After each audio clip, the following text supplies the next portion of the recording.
ओम जय श्री हरि विष्णु जय माता रानी की। दोस्तों, आपके अपने चैनल किरण ब्लॉग्स एंड ज्ञान की बातें चैनल में आपका बहुत बहुत स्वागत है। माँ भगवती की कृपा आप और आपके पूरे परिवार पर सदा सर्वदा बनी रहे।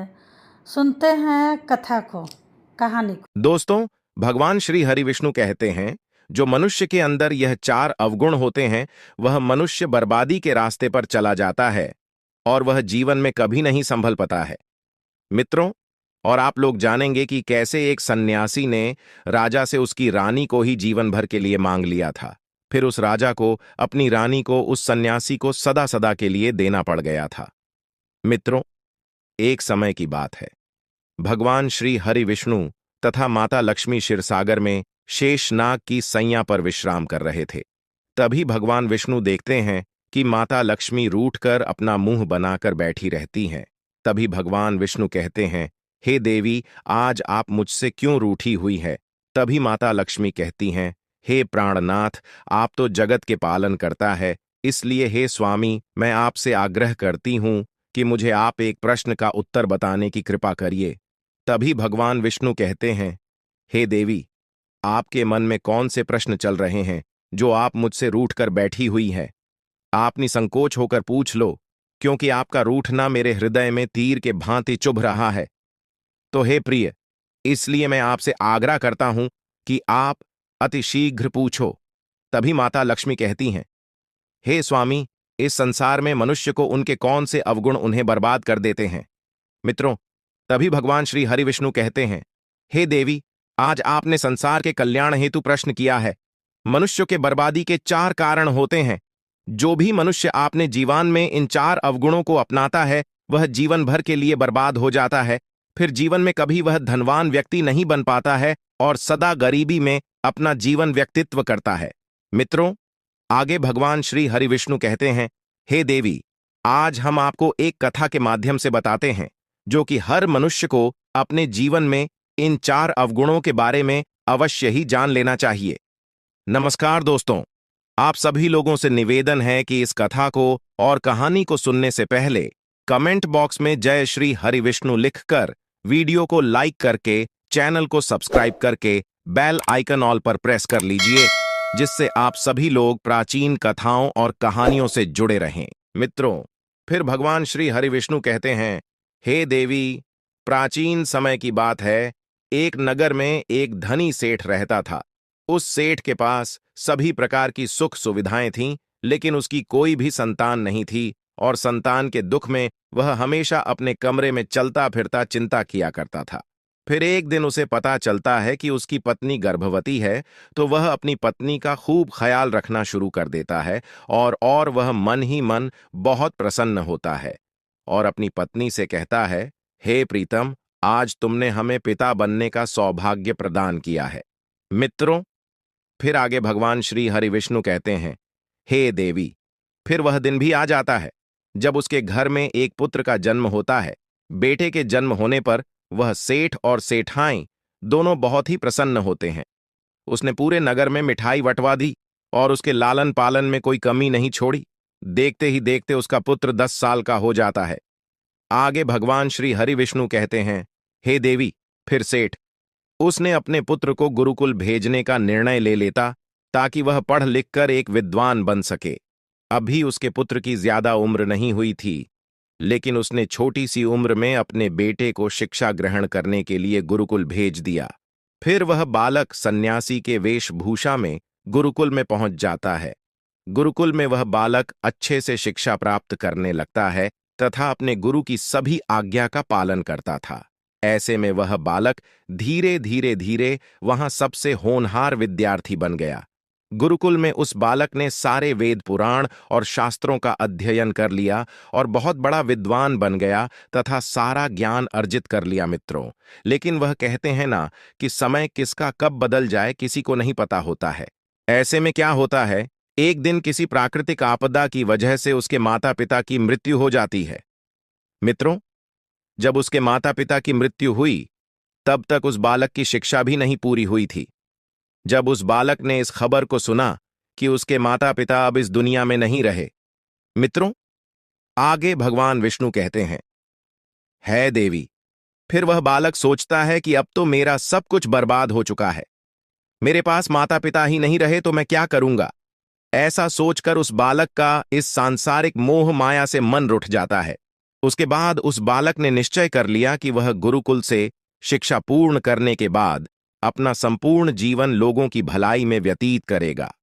फिर आगे जब उस बालक की शिक्षा पूर्ण हो गई तो उसके बाद वह बालक जवान हो गया और भगवा रंग का वस्त्र धारण करके गले में मोतियों का माला पहनकर एक सन्यासी बन गया और वह सांसारिक मोह माया से दूर हिमालय के ओर जंगल में एक बहुत सुंदर कुटिया बनाया और वह उसी में रहने लगा। फिर वह कई महीनों तक बैठकर तपस्या किया। तपस्या पूर्ण करने के बाद उस सन्यासी ने लोगों को शिक्षा देना शुरू कर दिया। समय के साथ साथ उस सन्यासी की चर्चा चारों तरफ होने लगी और दूर दूर से लोग उसके पास शिक्षा ग्रहण करने के लिए आने लगे। बहुत से लोग उनके पास अपनी समस्याओं का समाधान खोजने के लिए भी आने लगे। सन्यासी सभी लोगों की समस्याएं आसानी से सुलझाने लगा, जिस वजह से वह पूरे राज्य में मशहूर हो गया। मित्रों, आगे भगवान विष्णु माता लक्ष्मी से कहते हैं, हे देवी, लेकिन जिस नगर में वह सन्यासी रहता था, उस नगर का राजा एक क्रूर व्यक्ति था। जब राजा को उस सन्यासी के बारे में पता चला, तो उसने उस सन्यासी से मिलने का निश्चय किया और तुरंत ही राजा अपने 2 सिपाहियों को बुलाता है और उस सन्यासी के कुटिया में पैदल पैदल चल देता है, क्योंकि दोस्तों, उस राजा के महल से उस सन्यासी की कुटिया नजदीक थी। वहां पहुंचकर जब राजा ने उस सन्यासी को देखा, तो वह देखता ही रह गया कि उस सन्यासी के चेहरे पर एक अलग ही तेज था। जब सन्यासी के पास पहुंचा, तो उसे बड़ी अपार शांति का अनुभव हुआ। उस राजा ने उस सन्यासी को प्रणाम किया और उसके पास जा बैठा और सन्यासी से बातें करने लगा। वह राजा पहले ही मुलाकात में उस सन्यासी के व्यक्तित्व से इतना प्रभावित हो गया कि उसने उसी समय अपनी अच्छाई की राह पर चलने की ठान ली और मन ही मन सोचने लगा कि इतनी छोटी सी मुलाकात में यह सन्यासी मुझे इतना बदल सकता है, तो अगर यह हमेशा मेरे साथ ही रहने लगेगा तो मेरी जिंदगी बदल जाएगी। और यही सोचकर राजा सन्यासी से अपने महल चलने के लिए आग्रह करने लगा। राजा का आग्रह सुनकर सन्यासी मना नहीं कर पाया और वह सन्यासी राज के महल चलने को तैयार हो गया। फिर राजा सन्यासी को लेकर अपने सिपाहियों के साथ राजमहल की ओर चल दिया। राजमहल पहुंचने पर राजा ने सन्यासी का खूब आदर सत्कार किया और उसके बाद राजा ने सन्यासी को एक कमरे में भोजन करवाया। भोजन के बाद सन्यासी ने राजा को धन्यवाद दिया और राजा से जाने की आज्ञा मांगने लगा। यह सुनकर राजा ने कहा, आप हमारे बाग में जब तक चाहे तब तक रह सकते हैं। आपको यहां पर किसी भी प्रकार की कोई असुविधा नहीं होगी और आप यहां रहेंगे तो हमारी प्रजा को भी बहुत अच्छा लगेगा और हमारे प्रजा को बहुत सारा ज्ञान सीखने को मिलेगा और हमें भी अच्छा लगेगा। यह सुनकर सन्यासी ने राजा का प्रस्ताव स्वीकार कर लिया। उसके बाद राजा ने अपने सिपाहियों से कहा कि सन्यासी महाराज के लिए बगीचे में खाने की व्यवस्था और वस्त्र आदि का प्रबंध कर दिया जाए। राजा की आज्ञा सुनकर सिपाहियों ने एक सुंदर सी कुटिया का निर्माण कर दिया। उसके बाद वह सन्यासी उसी कुटिया में रहने लगा। सन्यासी को उस कुटिया में रहते रहते कई साल बीत गए और इस दौरान राजा ने उसकी खूब सेवा की। परंतु कहीं सालों के बाद एक दिन राजा और रानी को आवश्यक कार्य के लिए दूसरे राज्य जाना पड़ गया, लेकिन उन्होंने अपने एक नौकर को सन्यासी की सेवा के लिए नियुक्त कर दिया। परंतु वह नौकर राजा के जाने के बाद बहुत ही बीमार पड़ गया और अपने घर चला गया और कभी वापस लौटकर नहीं आया। जब राजा वापस लौटकर महल आया तो वह सन्यासी उस पर बहुत क्रोधित हुआ और उस राजा को खूब सुनाया। राजा से कहा कि हे राजन, जो जिम्मेदारी तुम पूरी नहीं कर सकते तो उसे उठाते ही क्यों हो। तब राजा ने सन्यासी से क्षमा मांगते हुए कहा कि हे भगवन, यदि मुझसे कोई भूल हो गई है तो मुझे क्षमा कर दीजिए और आप अपना क्रोध शांत कीजिए और मुझे बताइए कि आखिर हुआ क्या है। यह सुनकर उस सन्यासी ने कहा कि तुम्हारे जाने के बाद मुझे यहां पर किसी ने भोजन नहीं दिया और मैं कई दिनों तक भूखा रहा। मुझे यहां पर आकर किसी ने पूछा तक नहीं कि मैं किस हाल में हूं। यह सुनकर राजा ने सन्यासी से क्षमा मांगी और कहा कि हे भगवन, आज के बाद ऐसी कोई गलती नहीं होगी। और फिर कुछ देर बाद मामला शांत हो गया। जब राजा और सन्यासी के बीच बातें हो रही थीं, तो रानी भी यह सब वार्तालाप चुपके से सुन रही थी और सब कुछ देख रही थी। उसके बाद राजा ने उस सन्यासी को कोई भी शिकायत का मौका नहीं दिया और उसकी खूब सेवा की। परंतु कुछ दिनों के बाद राजा को फिर से किसी आवश्यक कार्य से अपने राज्य से बाहर जाना पड़ गया। लेकिन इस बार राजा ने जाने से पहले अपनी रानी को कहा कि जब तक मैं नहीं आऊं, तब तक आप स्वयं सन्यासी की देखभाल करो। यह सुनकर रानी ने कहा, महाराज जी, आप निश्चित होकर जाइए, मैं सन्यासी महाराज की अच्छे से देखभाल कर लूंगी। उसके बाद रानी हर रोज भोजन बनाकर सन्यासी महाराज को भेज दिया करती थी। लेकिन एक दिन की बात है, रानी नहाने के लिए चली गई और सन्यासी को भोजन देना भूल गई। सन्यासी ने काफी देर तक भोजन का इंतजार किया, लेकिन जब भोजन नहीं आया, तब सन्यासी सोच में पड़ गया कि आज अभी तक भोजन क्यों नहीं आया।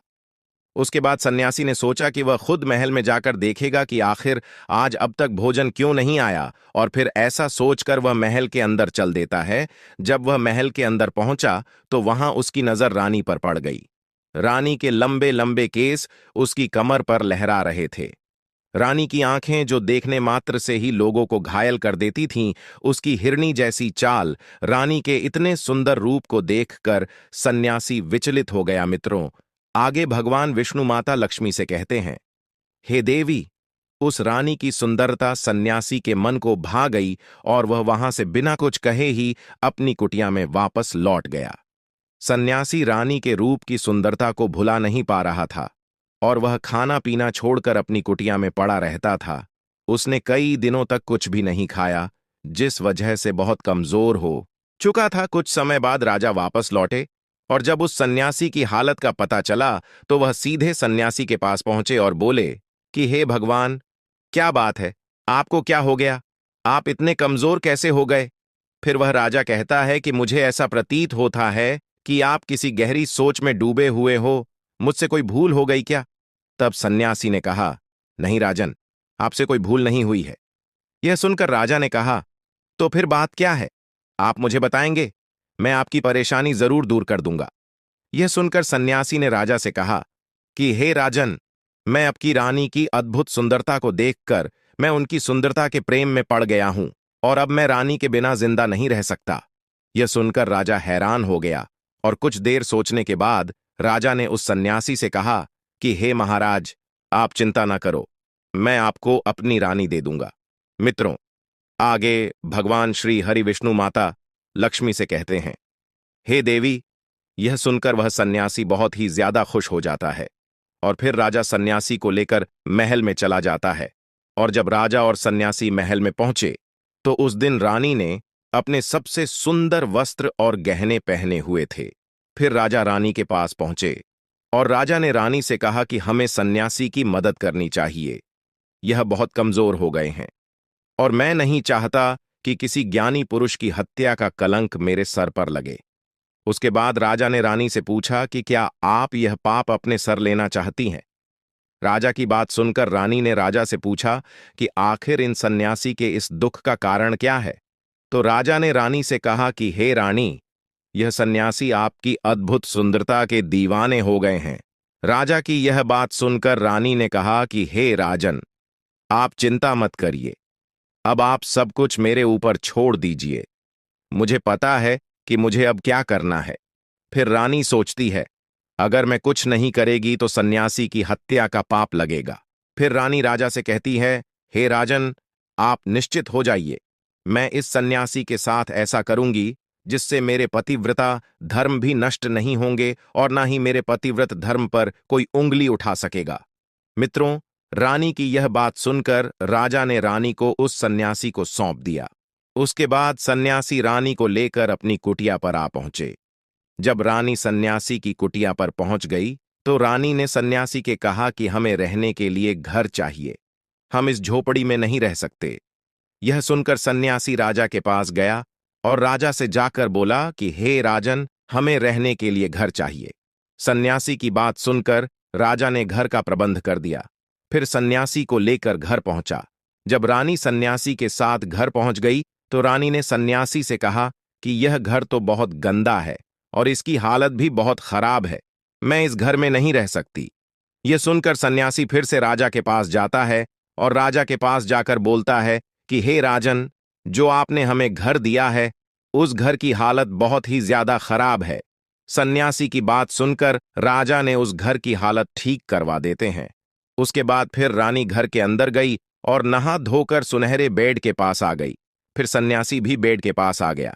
मित्रों, फिर भगवान विष्णु माता लक्ष्मी से कहते हैं, हे देवी, उस रानी ने उस सन्यासी से कहा कि आपको पता है कि आप कौन हैं और आप क्या बन गए हैं। आप एक महान सन्यासी थे जिसके लिए राजा स्वयं सारी जरूरतें की वस्तुएं उपलब्ध करते थे और जिसके पास लोग दूर दूर से ज्ञान ग्रहण करने के लिए आते थे और जो लोगों को सत्य की राह दिखाया करता था, जो लोगों की समस्याओं का समाधान करते थे, जिनको सभी लोग एक गुरु के रूप में मानते थे और जिनकी सब भगवान की तरह पूजा किया करते थे। और आप काम वासना के कारण मेरे गुलाम हो गए हैं। रानी की यह बात सुनकर उस सन्यासी को एक बड़ा झटका लगा और उसे एहसास हुआ कि मैं तो एक सन्यासी हूं और मैं यह सब क्या कर रहा हूं। मैं तो यह सारी सुख सुविधाओं को छोड़कर शांति की तलाश में जंगलों में भटक रहा था। मित्रों, फिर आगे भगवान विष्णु माता लक्ष्मी से कहते हैं, हे देवी, जैसे ही उसे सन्यासी को एहसास हुआ तो वह जोर जोर से रोने लगा और चिल्लाने लगा और रानी से कहने लगा कि हे रानी साहिबा, मुझे माफ कर दीजिए। मैं यह क्या करने जा रहा था। मैं अभी आपको इसी वक्त राजा को सौंप देता हूं। सन्यासी की बात सुनकर रानी ने सन्यासी से प्रश्न किया, हे गुरुदेव, मेरे मन में एक प्रश्न उठा है, कृपया मेरे प्रश्न का उत्तर दीजिए। रानी की बात सुनकर सन्यासी ने कहा, पूछो।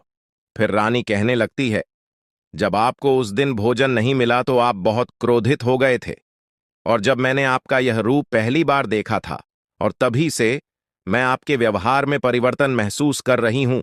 ऐसा क्यों हुआ?